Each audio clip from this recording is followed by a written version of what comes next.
الحمد لله نحمده ونستعينه ونستغفره ونؤمن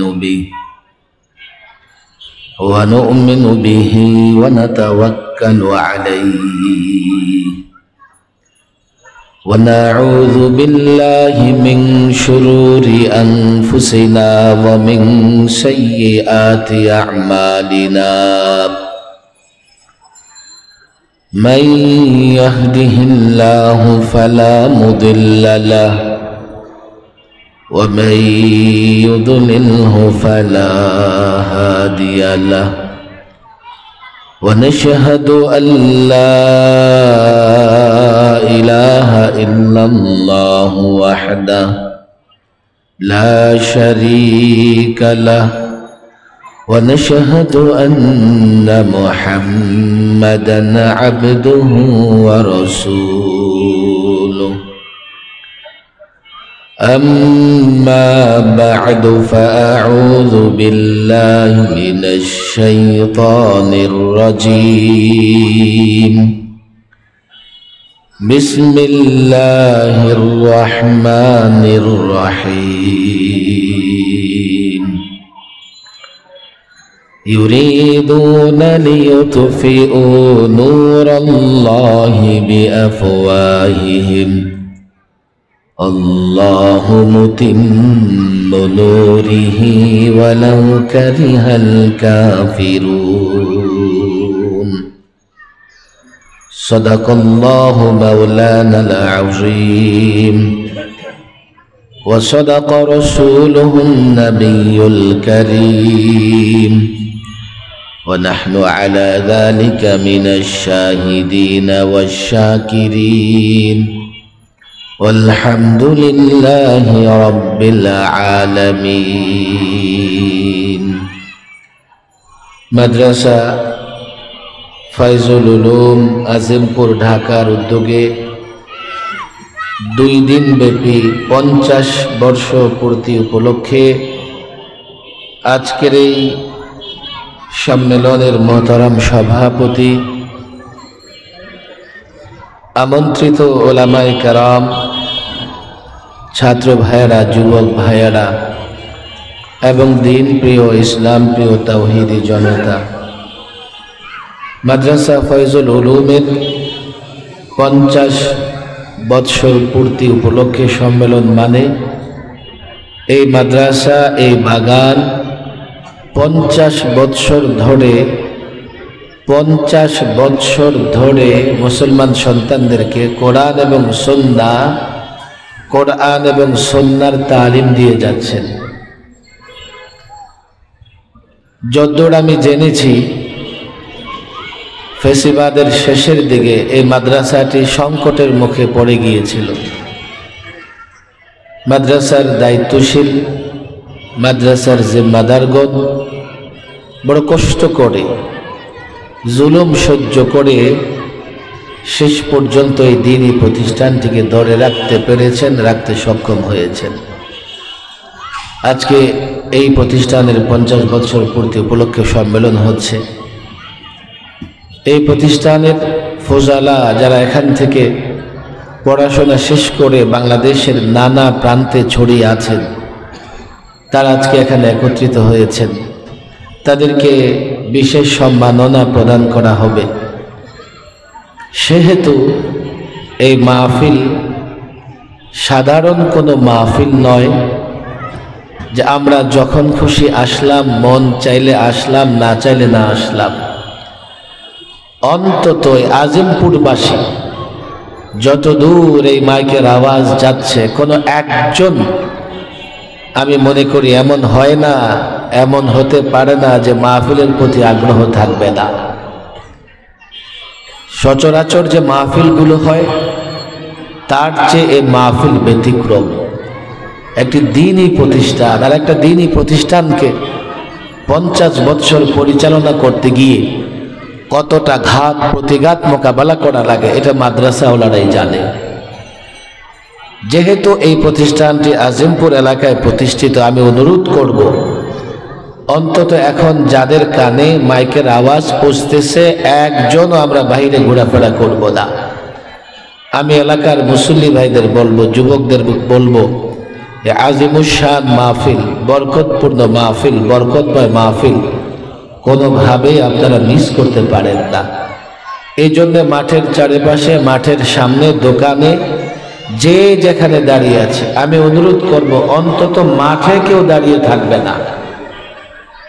এই মাঠে একেবারে স্বেচ্ছাসেবক ছাড়া একজনও দাঁড়িয়ে থাকতে পারবে না, মাহফিলের সৌন্দর্য নষ্ট হচ্ছে। এবং মাঠের সামনে যে দোকানগুলোতে লোকজনের ভিড় দেখা যাচ্ছে, আমি তাদের বলবো আপনারাও চলে আসেন, প্যান্ডেলে বসে পড়েন। 2 দিনের প্রথম দিন তো শেষ, আজকে দ্বিতীয় দিন, মাগরিবের পরের অধিবেশনও প্রায় শেষ পর্যায়ে, এশার পরে আরো একটা অধিবেশন আছে, এরপরে তো মাহফিলই শেষ। এখনো যদি আমরা প্যান্ডেলের নিচে এসে বসতে না পারি, বসবো কোথায়? বয়ান শোনার জন্য নয়, আসলে 50 বছর পূর্তি উপলক্ষে সম্মেলন বয়ান শোনা কিংবা বয়ান করার জন্য নয়। এটা এই মাদ্রাসার একটা সাক্ষ্য, একটা প্রমাণ, একটা ঐতিহ্য যে 50 বছর আল্লাহ তাবারক ওয়া তাআলা এই দ্বীনি প্রতিষ্ঠান পরিচালনা করার তৌফিক দিয়েছেন। আল্লাহ তাবারক ওয়া তাআলার শুকরিয়া আদায় করা, আল্লাহ তাবারক ওয়া তাআলার যে নেয়ামত, এই নেয়ামতের প্রতি কৃতজ্ঞতা প্রকাশ করা, এবং এক ধরনের এটা একটা আনন্দ এবং খুশির মৌকা, খুশির জায়গা যে এই প্রতিষ্ঠানটি অর্ধ শতাব্দী পর্যন্ত পরিচালিত হয়েছে। বক্তৃতা কিংবা বয়ান করার জন্য আমিও আসিনি, আমি এসেছি যে একটা ইতিহাস। আজকে মাঠে যারা এসছেন, বসেছেন, অনেকেরই বয়স 50 হয় নাই। তাহলে 50 বছর যে দ্বীনি প্রতিষ্ঠানটি পরিচালিত হয়, এটা একটা ইতিহাসের অংশ। 50 বছর পূর্তি যে প্রতিষ্ঠানের সম্মেলন করা হয় পূর্তিতে, এটা একটি ইতিহাসের অংশ। বয়ান তো প্রতিদিন 3টা-4টা মাহফিলে করে থাকি, এখানে বয়ান নয়, আমিও একটা ইতিহাসের অংশ কিংবা ইতিহাসের সাক্ষী হতে চাই। কিন্তু আফসোস, এলাকার মানুষ এখনো তারা ব্যস্ত নিজেদের কাজে। আজকে ঢাকার বাহিরে এই ধরনের আয়োজন হলে লাখো লোকের জমায়েত হয়ে যেত। এত এই প্যান্ডেল কেন, 10টা প্যান্ডেল করেও লোকজনের জায়গা দেওয়া যেত না। তাহলে আমরা ঢাকাবাসী আল্লাহ তাবারক ওয়া তাআলার নেয়ামতের কদর করছি না। আমরা ঢাকাবাসী এই যে আল্লাহ তাবারক ওয়া তাআলার একটা রহমত, যে একটা এলাকায় দ্বীনি প্রতিষ্ঠান 50 বছর ধরে পরিচালিত হচ্ছে, আমরা কিন্তু নেয়ামতের শুকরিয়া আদায় করছি না। হয়তোবা আপনারা মনে করছেন যে আসবেন, পরের দিকে আসবেন, না না না, একদিনের মাহফিল। আমি আবারও অনুরোধ করি, সবাই প্রস্তুতি নেন, অন্তত আমরা এশার আগে আগে যেন মাঠে চলে আসতে পারি। সবাই প্রস্তুতি নেন, অন্তত যতদূর মাইকের আওয়াজ যাচ্ছে সবাই প্রস্তুতি নিয়ে মাঠে চলে আসেন। আজিমপুর মাদ্রাসা, যে কথা বলছিলাম, এই ফেসিবাদের শেষের দিকে বড় ঝুঁকিতে পড়ে গিয়েছে। যদ্দূর আমি শুনেছি যে এখানকার সংসদ সদস্য তার ইচ্ছে মতো কোনো একটা কিছু করার চেষ্টা করেছিল। ওলামা একরাম, মাদ্রাসার শিক্ষক ছাত্ররা মিলে বড় সংগ্রাম করে এই প্রতিষ্ঠানটি হেফাজত করেছেন। আমাদের আজিমপুরের মুসলমান ভাইরা মনে করবেন যে হুজুর, তাতে কি দরকার ছিল কষ্ট সংগ্রাম করার? কোন এলাকায় দ্বীনি প্রতিষ্ঠান থাকা, এটা যে কত বড় নেয়ামত, যার মাথায় শয়তান বসে আছে সে বুঝবে না। আজ থেকে 7-8 বছর আগে জাতীয় দৈনিকে একটা আর্টিকেল ছাপা হয়েছে। সে আর্টিকেলে কি লেখা ছিল যে পুরান ঢাকায়, ঢাকার অন্যান্য অঞ্চলের তুলনায় অপরাধ কম সংঘটিত হয়।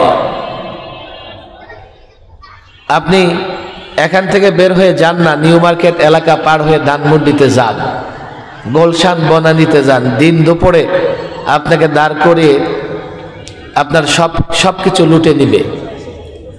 যদিও এখন পরিবর্তিত বাংলাদেশে দুর্নীতি কমেছে, চুরি কমেছে, ডাকাতি কমেছে, এখন এই কথা আমরা বলি এমন নয়, আপনি দোকানদার, ফুটপাতের ব্যবসায়ী, গাড়ি চালকদের জিজ্ঞেস করেন, সবাই বলবে যে এখন আর ততটা ঘুষ, এখন আর ততটা ছিনতাই ডাকাতি নাই, পরিবেশ নাই। কিন্তু এর আগে বাংলাদেশে লুটপাট, চুরি, ছিনতাইয়ের এতটা ব্যাপকতা ছিল। তবে বাংলাদেশের এটা একটা কমন চিত্র, ছিনতাই এবং চুরি। আর এর কারণ যে এদেশে যে বিচার ব্যবস্থা, এই বিচার ব্যবস্থা স্বচ্ছ নয়। এদেশের বিচার ব্যবস্থা প্রকৃত অর্থে ন্যায় এবং ইনসাফ প্রতিষ্ঠা করতে ব্যর্থ হয়েছে। কেননা এই বিচার ব্যবস্থা বা যে সিস্টেম, এটা আল্লাহ প্রদত্ত নয়, এটা মানুষের তৈরি, পশ্চিমা দেশগুলো থেকে আমদানি করা হয়েছে। মানুষের তৈরি বিধান দ্বারা আপনি যতই অপরাধ দমন করতে চেষ্টা করবেন, পারবেন না। পৃথিবীর কোনো দেশ পারেও নাই। এই পরিবর্তিত অবস্থার আগে সে আর্টিকেলে লেখা হয়েছিল পুরান ঢাকায় অপরাধ কম হয়। এর কারণ হিসেবে তারা উল্লেখ করেছে কেন কম হয়। এর কারণ ছিল পুরান ঢাকাতে প্রাচীন কিছু দ্বীনি প্রতিষ্ঠান আছে।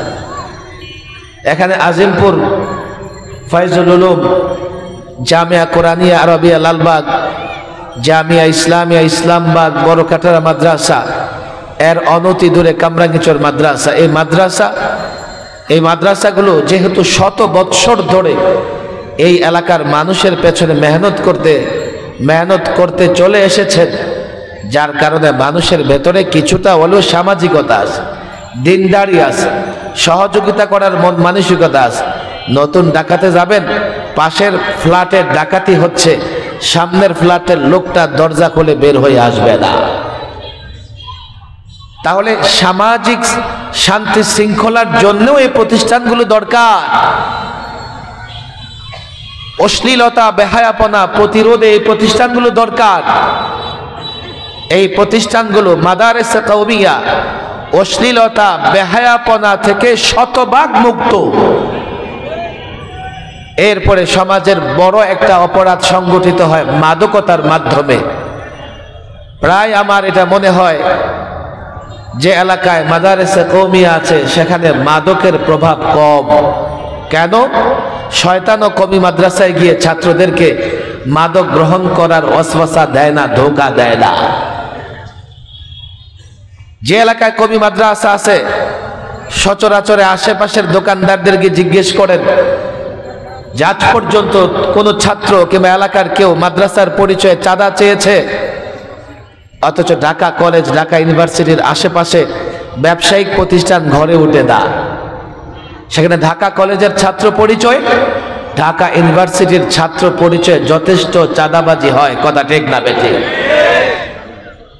তাহলে আপনার এলাকার সামাজিক শান্তি ধরে রাখবার জন্য এই কওমি মাদ্রাসাগুলো দরকার, অথচ আপনি মাদ্রাসাগুলোর কদর করছেন না। আপনি যদি মনে করে থাকেন শুধু পরকালে কাজে লাগবে, পরকালে তো কাজে লাগবেই, তো শুধু পরকালে নয়, এই মাদারেসে কওমিয়া গুলো দুনিয়াতেও দরকার। আমি তো এটা পরিষ্কার বলি, মাদারেসে কওমিয়া ইলম এবং আমলের সমন্বয়।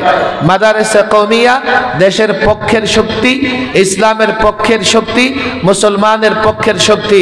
মাদারেসে কওমিয়া ছাড়া ইসলামও হেফাজত করা যাবে না, দেশটাকেও হেফাজত করা যাবে না। আমার আগে একজন মাজলুম সাংবাদিক, প্রকৌশলী জনাব মাহমুদুর রহমান সাহেব আলোচনা করতেছিলেন। একজন পণ্ডিত মানুষ, দেশের পক্ষে, ইসলামের পক্ষে কথা বলে থাকেন। আমরা দোয়া করি আল্লাহ তাবারক ওয়া তাআলা যেন তাকে পূর্ণাঙ্গ ইসলাম এবং দ্বীন মেনে চলার তৌফিক দান করেন। মুসলমানদের পক্ষে কথা বলেন, অনেক জুলুম তিনি সহ্য করেছেন। তিনি একটা কথা বলেছেন যে দেশ হেফাজত করতে হলে, ভালো করে বুঝবেন, এই দেশটাকে হেফাজত করতে হলে কিসের প্রয়োজন হবে? ভুলে গেছেন আপনারা? কিসের ভিত্তিতে ঐক্য? ঈমানের ভিত্তিতে ঐক্য। কিসের ভিত্তিতে ঐক্য? আবার বলেন, এই দেশ হেফাজত করতে হলে ঐক্য লাগবে কিসের ভিত্তিতে? কারণ এদেশে গাজা আর ইয়াবার ভিত্তিতে এক দলের ভেতরে ঐক্য আছে না নাই? দেখবেন 10টা গাজাখোর গাজা টানলো একসঙ্গে বসে টানে, ইয়াবাখোরেরা ইয়াবা খেলো একসঙ্গে বসে খায়। আবার লুটপাট করতে গিয়ে একদল ঐক্য, লুটপাটের বেলাও একদল ঐক্য করে ফেলেছে। তোমরা কিছুদিন লুটপাট করেছো, যাও এবার আমরা লুটপাট করব, আছে না নাই? পাচারের ক্ষেত্রে, দেশের অর্থ পাচারের ক্ষেত্রে একদল বড় ঐক্য আছে। এই জন্য 53 বছরের বাংলাদেশে ক্ষমতার পালাবদল হয়েছে, কিন্তু অর্থ পাচার বন্ধ করা যায় নাই। ঐক্য করতে হবে ঈমানের ভিত্তিতে। আমি তো বলি এখন দেশের মানুষকে দুই ভাগে ভাগ করা লাগে, এক বস্তুবাদী আর এক হচ্ছে ঈমানবাদী। বস্তুবাদী যারা, সে দেশের পক্ষে স্লোগান দেখ আর ইসলামের পক্ষে স্লোগান দেখ, দেশের প্রতি ভালোবাসা দেখাক আর ইসলামের প্রতি ভালোবাসা দেখাক, সে যদি বস্তুবাদী হয়ে থাকে, বস্তুর উপরে ভরসা রাখে, আসবাবের উপরে ভরসা রাখে, সে কোনোদিন দেশ এবং ইসলামের পক্ষে লড়াই করতে পারবে না। বলবেন হুজুর কেন পারবে না? জনাব মাহমুদুর রহমান সাহেব বলে গেছেন, ভূ রাজনীতি, জিও পলিটিক্স, বাংলাদেশটা কোন জায়গায়, কতটা বিপজ্জনক জায়গায় অবস্থিত এটা আমাদের বুঝতে হবে। আমাদের চতুর্দিকে দুশ্মন, আরেক দিকে বঙ্গোপসাগর, এক কর্নারে বঙ্গোপসাগর আর সমস্ত দিকে দুশ্মন। এটা হচ্ছে বাংলাদেশের ভৌগোলিক অবস্থান। আপনি যদি মনে করেন দুশ্মনের সঙ্গে নতজানু হয়ে চলবেন, তো দুশ্মন আপনাকে গোলামের জিঞ্জিরে আবদ্ধ করে ফেলবে। যদি মনে করেন পালিয়ে যাবেন, তো বঙ্গোপসাগরে পালিয়ে যেতে হবে। আর বঙ্গোপসাগরে পালাবেন, সলিল সমাধি হয়ে যাবে, নিজে আর সেখান থেকে ফিরে আসতে পারবেন না। রোহিঙ্গারা বাংলাদেশে এসে আশ্রয় নিয়েছে বটে, বাংলাদেশের বর্ডার তাদের জন্য ওপেন ছিল, আপনি কোথায় যাবেন? যারা বস্তুবাদী তারা ভূ পলিটিক্স বুঝে, ভূ রাজনীতি বুঝে, তারা ভূ রাজনীতি বুঝেই এই আগ্রাসী শক্তি, পৌত্তলিক শক্তি, মূর্তি পূজারীদের গোলাম হয়ে থাকে। আর তোমরা যতই গোলাম হও, কখনো তাদের সন্তুষ্ট করতে পারবা না যতক্ষণ না তাদের মতো মূর্তি পূজা করো। করেছো তাই?